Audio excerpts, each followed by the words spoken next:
Bom dia, meus irmãos, que a graça e a paz do nosso Senhor e também Salvador Jesus Cristo seja com cada um de vocês. Que Deus possa abençoar a sua vida. E eu te convido nesse dia a tomar café com a palavra de Deus. Por isso, já prepare o seu café, pegue a sua Bíblia, seu caderno e a sua caneta e vamos juntos meditar na palavra de Deus. Gostaria de te convidar para que possa ler esse capítulo antes de iniciar esse estudo, esse devocional junto comigo. Que Deus te abençoe. Vamos expor o capítulo 11, um capítulo muito rico. A gente tem muitas lições para tirar aqui e aprender. Amém? Bom, vamos lá então. E o capítulo 11 está dividido da seguinte forma. Do verso 1 ao verso 12 vai falar sobre a entrada triunfal de Jesus em Jerusalém. Do verso 12 ao 14 vai falar sobre a figueira sem fruto. Do 15 ao 19 sobre a purificação do templo.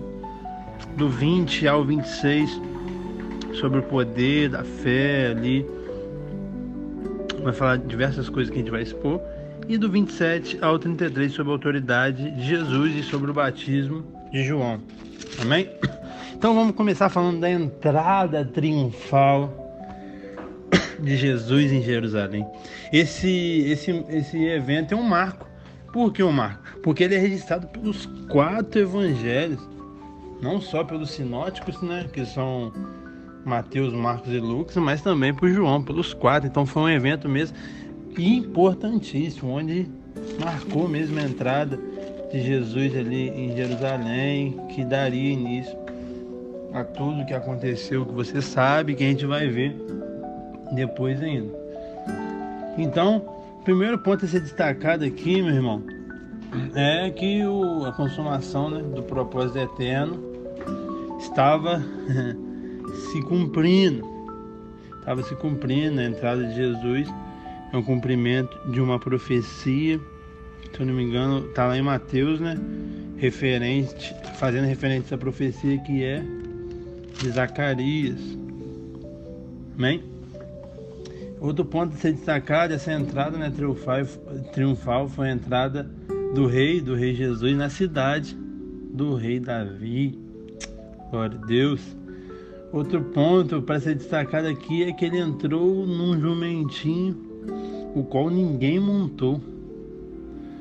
Se você analisar, buscar aí, domar jumento, um jumento nunca montado, você vai ver que o trem não é fácil não. Mas isso mostra mais uma vez a soberania de Deus, soberano em cima de tudo, de todos.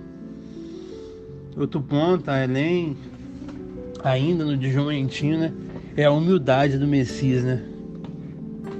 Meu Deus, meu irmão. O nosso Deus, ele é Deus, o próprio Deus. Ele deixou a tua glória e veio aqui, o nosso Deus, e veio aqui e nasceu numa manjedoura no meio dos bois, da vaca, da ovelha. Viveu de uma maneira humilde, numa família humilde. Foi filho de carpinteiro. Serviu a todos, lavou os pés de discípulos, abraçou leprosos. E aqui ele entra em cima de um jumento, não em cima de um cavalo branco com uma espada na mão, não, porque o reino dele é diferente desse mundo. O padrão bíblico, meu irmão, é diferente do padrão desse mundo. Então a humildade que o nosso Deus, repito, o Deus Todo-Poderoso, a humildade que ele tem. Por isso que eu sempre falo que não há espaço no cristianismo para soberba. A pessoa que é soberba, ela não está ali na Bíblia. Não tem lógica, não tem base nenhuma. Você não vai achar base nenhuma para alguém ser soberbo lendo as Escrituras.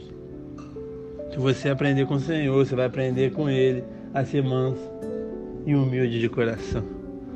Aleluia, meu irmão. Aqui foi proclamação pública do Messias, onde eles declararam aqui no verso 9: Hosana, bendito o nome que vem do Senhor, bendito que vem o reino de Davi, o nosso pai. Hosana nas maiores alturas. Glória a Deus. Deus é bom e Ele vem, e Ele veio para nos salvar. A figueira sem fruto, algo condenado por Jesus. Jesus aqui teve fome, e quando ele foi comer, não tinha fruto, e Jesus a condenou. E por que Jesus fez isso? Porque era uma propaganda enganosa. A partir do momento que as árvores mostram as suas folhas, belas folhas, significa que tem frutos. Então, o que traz pra gente aqui de reflexão sobre uma lição aqui poderosa para mim e para você? Primeiro, essa propaganda enganosa. Segundo, Jesus faz uma investigação e dá uma condenação dolorosa que nunca mais nasça fruto de ti. Por quê, meu irmão? Essa videira vivia de aparência. Jesus sempre condenou a pessoa a viver de aparência. Isso não pode existir no nosso meio. Os fariseus que eram mestres de fazer isso. E Jesus sempre o condenava. E eu e você, como pessoas que nasceram de novo, a gente não pode ter essa característica dentro do nosso coração. Amém?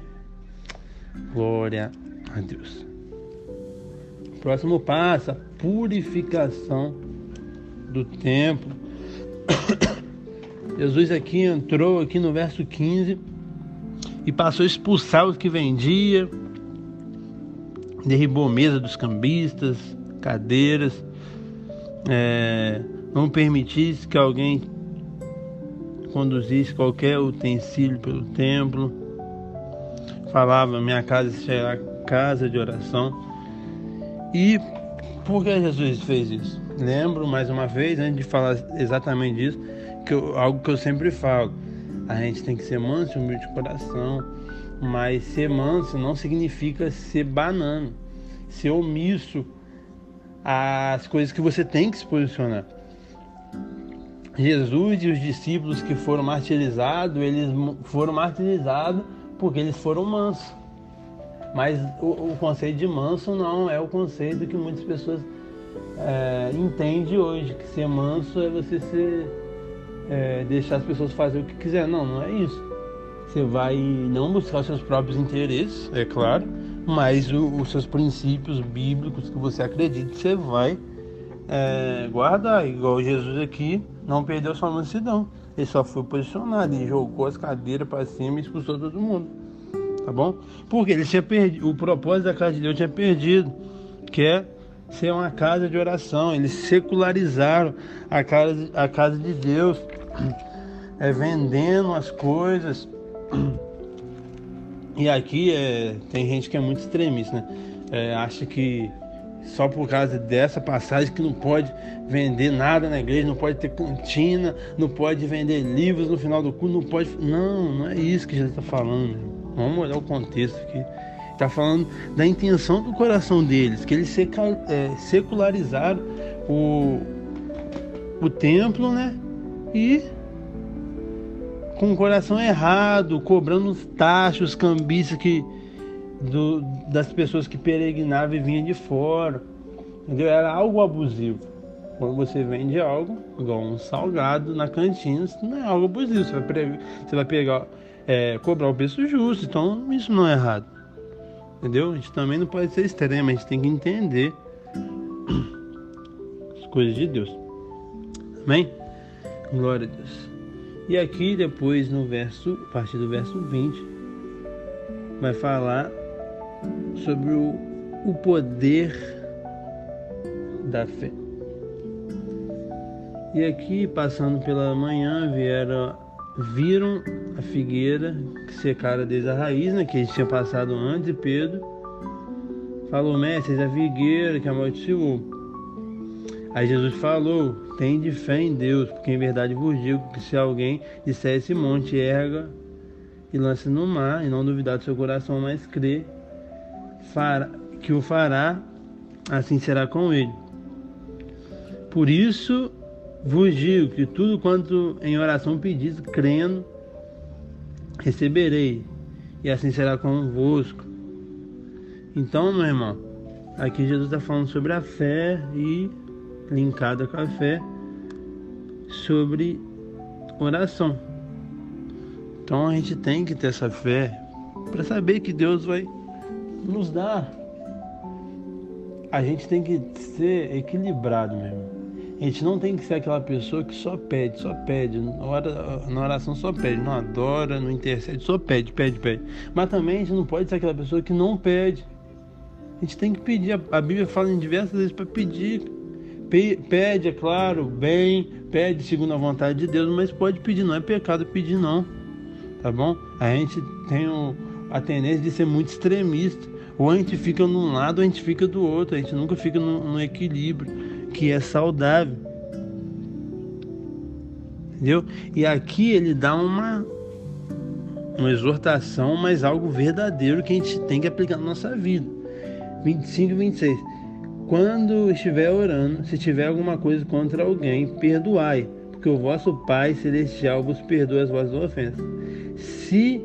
Mas se não perdoar, também o vosso Pai Celestial não perdoará as vossas ofensas. Então o nosso perdão para com o Pai está condicionado com o nosso perdão para com o próximo. Então, meu irmão, a gente tem que vigiar muito nisso para não ser reprovado por Deus. Amém? Aqui, mais uma vez, os anciãos, os escribas, tentando pegar Jesus, mas Jesus é sábio, perguntando com que autoridade ele faz essas coisas, com que autoridade, ou quem deu autoridade para ele. Aí Jesus, de vez responder em si, ele responde perguntando se o batismo de João é do céu ou do homem. É uma resposta muito inteligente.